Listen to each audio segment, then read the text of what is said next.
Hello my lovely viewers, আসসালামু আলাইকুম।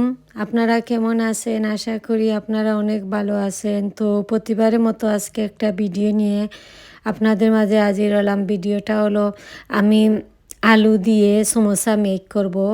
First আমি আলু বয়েল করে নিয়েছি, এখন আমি ম্যাশ করে নিয়েছি। দেখেন কিভাবে আমি ম্যাশ করে নিয়েছি বয়েল পটেটো। এখন আমি আলু ভর্তার মতো মেক করব। এরপর আমি সমোসা মেক করব। ফার্স্ট আমি দেব পেঁয়াজ কুচি, ধনিয়া পাতা,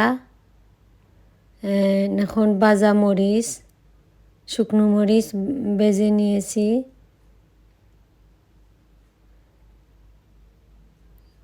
এখন আমি ছোটো স্পুনে 1 স্পুন সল্ট দিচ্ছি।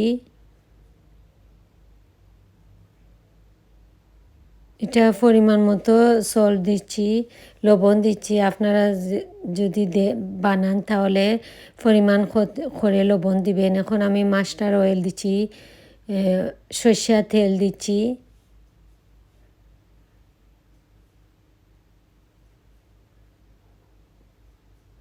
দেখেন আলুর ভর্তার মতো। এখন আমি চাট মশলা দিছি ছোটো স্পুনে 1 স্পুন। এখন আমি ভালো করে মিক্স করে মাখিয়ে নিব। এটা বেশি রিজনেবল, চিপেস্ট। আপনারা চাইলে বানাইতে পারবেন, ট্রাই করে দেখবেন। ভেরি ডিলিশিয়াস, ভেরি রুচিশীল। এখন আমি সমোসা মেক করব। এটা সমোসা আমার ছোটো ছেলে খুব বেশি পছন্দ করে, এভরিওয়ানও করে। মাস্টার অয়েলে বেশি, সরষের তেলে বেশি মেক করে ডিলিশিয়াস, আলুর ভর্তার মতন। আমি এই যে সমোসার মধ্যে লাগিয়েছি, এটা আমি ময়দা দিয়া পানি দিয়া সমোসা পেস্ট বানিয়েছি। ময়দা দিচ্ছি বড় স্পুনে 1 স্পুন, আর পানি দিয়ে মিক্স করে আমি বানিয়েছি পেস্ট। ওটা আমি সমোসার মধ্যে লাগাই। এরপর আমি তেলের মধ্যে ভেজে নিই।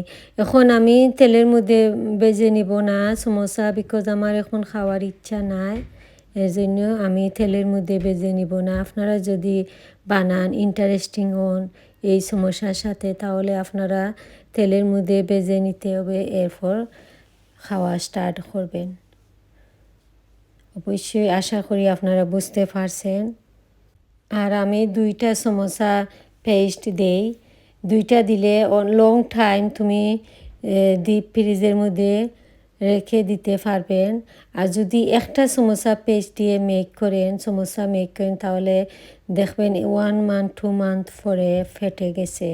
সমোসা ফেটে যায়, সুন্দর থাকে না। আবার 2টা যদি সমোসা পেস্ট একসাথে দিয়ে সমোসা মেক করে জয়েন্ট থাকতো, 2টা একসাথে জয়েন্ট থাকতো। তো জয়েন্ট থাকলে